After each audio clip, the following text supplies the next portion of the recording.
My dear friends, today in the Frontline Focus we will check out the most recent news from the most underreported areas of Ukraine. We'll also check out the frontline updates, discuss Putin's ambitions, his failed summer offensive, and not only that, I'm Operator Starsky and this is the Frontline Focus. Let's roll.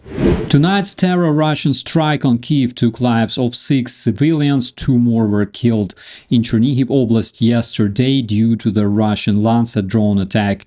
One of the craziest updates of today was that the apartment of famous Ukrainian singer Taras Topola from Antitila band was hit. The Antitila band is sometimes called the Ukrainian Imagine Dragons, which makes this report absolutely insane. But as we can see, the Russian terrorism does not spare anyone. At the same time, we often talk about Kyiv. Obviously, I come from Kyiv myself. Most of my friends live there.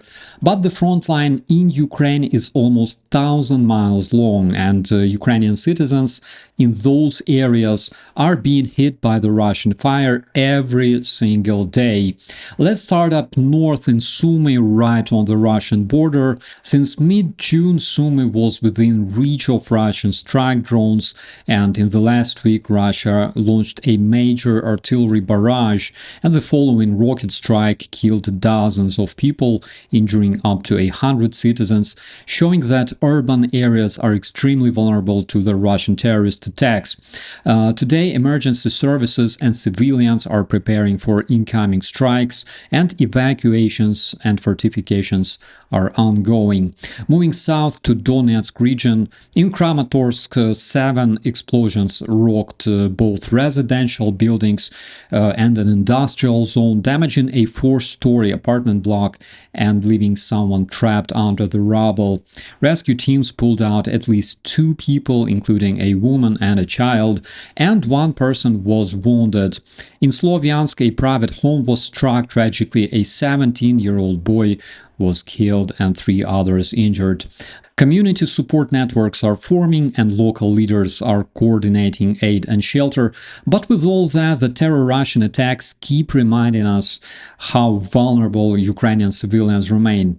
And it absolutely doesn't matter if someone's communication agenda somewhere in the establishment bans the officials from calling the Russian war crimes. It doesn't change absolutely anything. Ukrainian civilians keep suffering because Ukraine needs better air defense and because we need more actions from our allies. I think that by today it's absolutely clear that no peace talks will ever stop Putin, and that the terrorists and war criminals should be obviously dealt with in a different way. Let's take a moment to look at what's been happening across the front lines in the past 24 hours, because it's been another intense day for Ukrainian forces, with 142 recorded combat cases from north to south. Up north, near the border in the Siversk and Slobozhansk directions, Russian terrorists tried to push through 20 times, but they were repelled.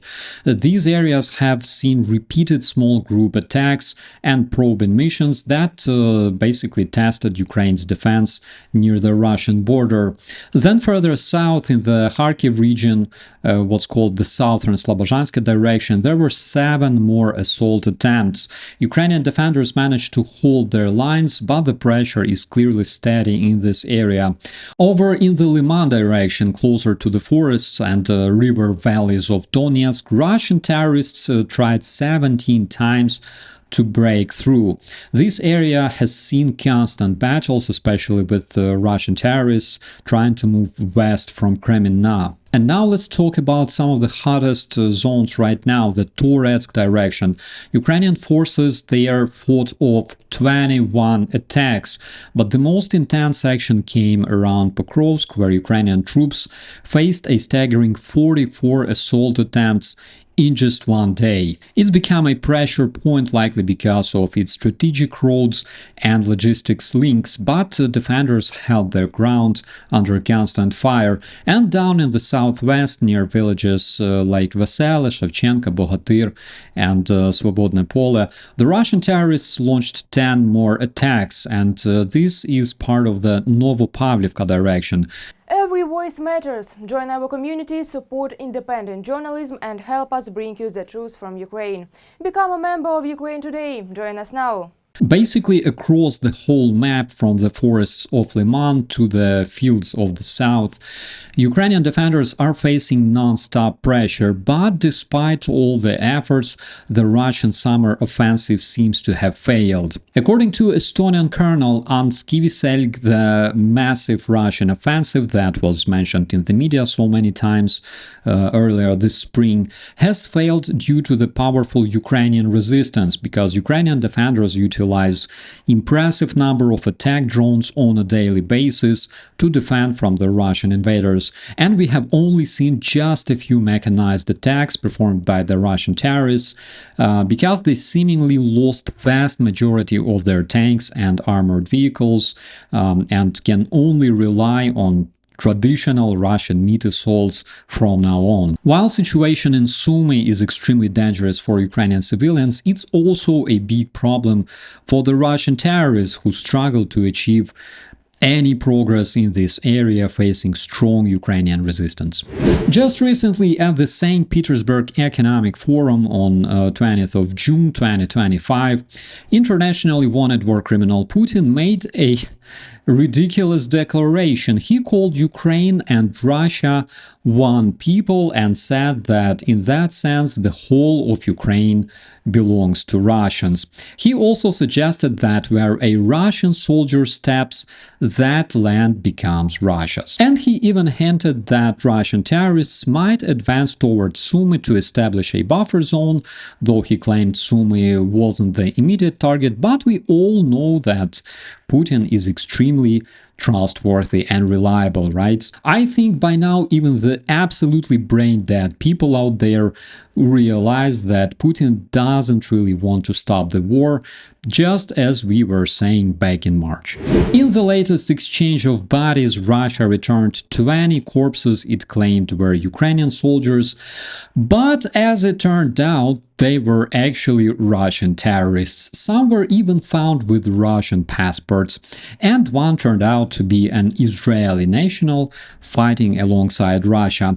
Ukrainian President Zelensky suggested that Moscovia is using those deaths as propaganda, trying to imply that Ukrainian losses are far heavier than they really are, and masking the real scale of Russian casualties, most probably preparing public opinion for future mobilization. In response, the Kremlin has dismissed these claims, declaring it impossible that it would hand over its own dead as Ukrainian, but basically that's exactly what the Russian propaganda does every single day. For example, showing Ukrainian footage of Russian terrorists becoming a fertilizer and claiming that they were actually Ukrainian soldiers, again because Russians are so trustworthy and never lie.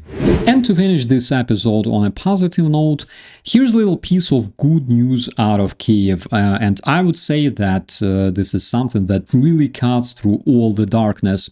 In the Solomiansky district, after some of the recent Russian strikes, rescuers were digging through the rubble of destroyed building and they found a tiny puppy. It had been trapped under the debris and the emergency crew pulled it out, wrapped it in a blanket and gave it water right there on the spot. And the best part is that they found actually the owners too, and the dog's people were injured in the blast but alive, and now they're back together. I mean that it might not sound like a big deal in the middle of the war, but in fact it is, because these kinds of rescues mean a lot, and the team working out there, humans and search dogs together, they're doing absolutely incredible job. With that, my dear friends and family, I wish you all a beautiful day. Please subscribe to stay informed about the most important updates and share this content to help Ukraine be heard. I'll see you in the comments. I'm Operator Starsky. As always, be safe.